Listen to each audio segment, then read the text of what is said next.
여러분 안녕하십니까, 진성호입니다. 공수처가 윤 대통령의 체포영장을 청구하고 서울 서부지법이 체포영장을 발부했습니다.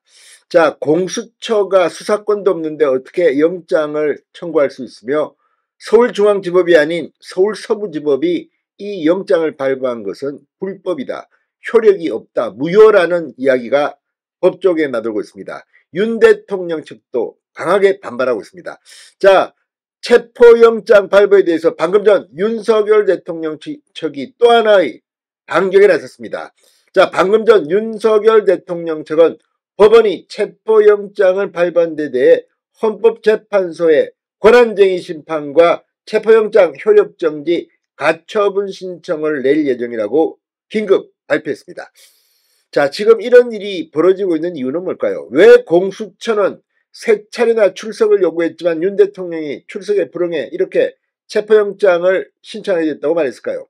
자, 지금 윤석열 대통령은 현직 대통령입니다. 직무가 정지되긴 했지만 대통령의 신분인데 지금 공수처는 무능한 건지 무식한 건지 아니면 정치적 의도를 가진 건지는 잘 모르겠지만 전당대회 돈봉투 뇌물 의혹이 있는 더불어민주당의 국회의원보다도 못한 대접을 받고 있습니다. 자, 지금 검찰의 경우 이 민주당의 돈봉투 의혹 현역 의원들한테 소환을 5번, 6번 요구했다가 안 되자 조사도 않고 기소 여부를 결정한다는 이야기가 나오고 있습니다. 그런데 지금 현직 대통령은 이렇게 한다? 그것도 국회의원들이나 이런 정치인들에 대해서는 이 기간도 굉장히 깁니다. 특히 이재명 대표한테 하는 걸 보면 거의 벌벌 깁니다. 자, 이거 이날 나와주시죠. 사정이 어떻습니까? 이날은 괜찮으십니까? 소환 일자를 협의합니다. 그래도 나 못 나가. 서면으로 해주십시오. 서면도 안 해. 물론 사안의 중대성이라는 차이는 있습니다. 그럼에도 불구하고 지금 공수처가 하는 짓을 보면 굉장히 촉박하게 3번을 연속해서 나와라 협의가 정도 없은 것 같습니다. 이런 식으로 윤 대통령한테 체포영장을 쳤다? 자, 그런데 문제는 공수처가 수사권이 없는 건에 대해서 영장을 청구했다면 오동훈 공수처장은 구속될 수도 있습니다. 자, 직권남용 체포감금죄라는 단어가 나오기 시작했습니다. 이거는 벌금형이 없고 그냥 유죄가 되면 감옥에 가는 거라는 그런 이야기입니다. 실제 오동훈 공수처장은 고발됐습니다.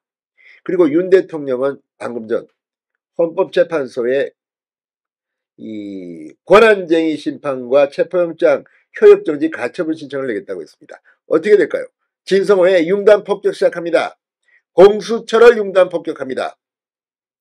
자, 윤 대통령 측 윤갑근 변호사가 방금 전 기자들에게 이 같은 공지를 했습니다. 서울 서부지법이 오늘 오전 윤 대통령에 대해 체포영장을 발부한 데 대해 깊은 유감을 표명한 뒤 체포영장을 공수처가 집행하지 못하도록 대응에 나선 겁니다.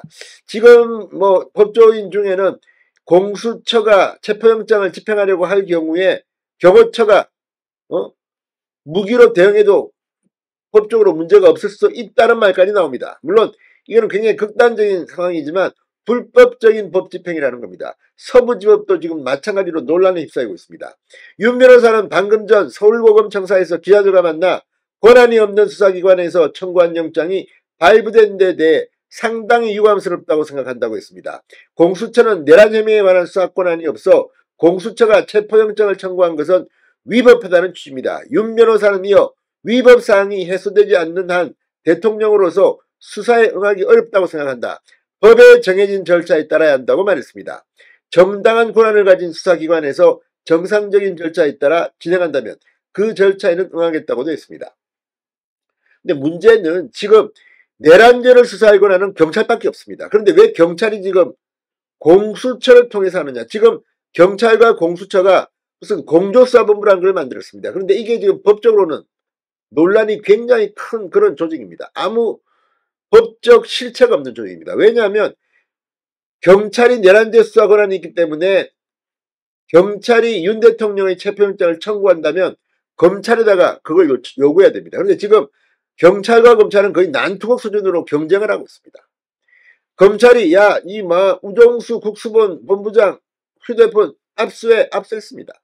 유감 입장문을 내고 지금 서로 치고받고 난립니다. 이런 상황에서 경찰이 검찰을 통해서 영장을 청구하지 않은 겁니다. 공수처를 통해서. 그런데 문제는 공수처법에는 이것만 니들이 수사하도록 되어 있다. 이게 규정이 되어 있습니다. 이걸 어겼다는 겁니다. 자, 지금 이 문제를 그렇게 간단하게 볼 이야기가 아닙니다. 자, 공수처는 이 문제를 회피하기 위해 이 검찰과의 공조본이라는 것을 가동하고 있습니다. 이건 법의 규제를 회피하기 위한 헌법 편법으로서 명백한 탈법이라고 임무영 변호사는 페이스북을 통해서 밝혔습니다. 그러니까 지금 경찰이 검찰과 같이 하기 싫으니까 이 공수처와 이상한 연합을 했다는 비판이 나오고 있습니다. 자, 문제는 공수처의 체포영장 청구는 수사권이 없는 자의 행위로서 불법이라고 임 변호사는 말합니다. 그러면서 만약 이 체포영장을 집행하게 된다면 공수처는 직권남용 체포감금죄를 범하게 된다고 임 변호사는 지적합니다. 자, 불법 체포, 불법 감금, 이 재판, 검찰, 경찰, 기타 인신구속에 관한 직무를 행하는 자 또는 이를 보조하는 자가 그 직권을 남용하여 사람을 체포 또는 감금한 때에는 7년 이하 징역, 10년 이하 자격정지에 처한다. 자, 이 미수범도 처벌합니다. 그런데 문제는 여기는 7년 이하의 징역이라는 것만 나와 있습니다.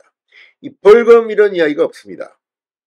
징역형밖에 없기 때문에 또 미수범도 처벌할 수 있기 때문에 체포영장의 청구가 직권남용 체포감금죄의 실행의 착수에 해당할 것인지를 생각해보면 실행의 착수라고 보기는 어렵고 예비에 해당하는 것 같기 때문에 아직은 미수죄에 해당되지 않지만 공수처가 실제 이 체포영장을 가지고 대통령 체포에 나선다면 체포를 할 경우는 직권남용 체포감금죄의 기수가 또 체포에 실패한다면 미수죄가 성립된다는 겁니다. 그러니까 윤 대통령을 체포하든 체포 못하든 공수처는 법적 책임을 면하기 어렵다는 게 임 변호사의 주장입니다. 자, 그리고 이 경우 영장을 발부해준 판사는 직권남용 체포감금죄의 방조범으로 처벌이 가능하다고 생각한다고 말했습니다. 그러니까 지금 서울 서부지법의 영장 전담 판사 역시 마찬가지로 처벌이 가능하다는 임 변호사의 이야기입니다. 자, 사정이 이쯤 됐습니다. 지금 공수처 이 윤 대통령 신변 확보를 위해서 체포영장을 청구한 것과 관련해서 이 오동훈 공수처장이 직권남용 혐의로 고발됐습니다. 공수처가 내란죄를 수사할 수 없다는 이유 때문입니다. 주간조선에 따르면 경기 분당경찰서의 오 처장과 공수처 내 체포영장을 작성한 성명 이상자 2인에 대해 고발장이 접수됐다고 합니다. 자, 어쨌거나 이번 문제는 생각보다는 법적으로 복잡합니다. 물론 예단하지는 않겠습니다. 누구 말이 옳은지는. 그렇지만 서울 서부지법이 이 영장을 발부했습니다. 혹자는 법원이 영장을 발부한 것으로서 공수처의 수사권 논란은 끝났다고 하지만 그렇지 않습니다. 일단 윤 대통령 측이 헌재에 이 권한쟁의 심판 또 이 영장 가처분 신청을 했습니다. 앞으로 오동훈 공수처장도 쇠고랑을 찰 가능성도 배제하기는 어렵게 됐습니다. 진성호의 융단 폭격이었습니다. 여러분 감사합니다.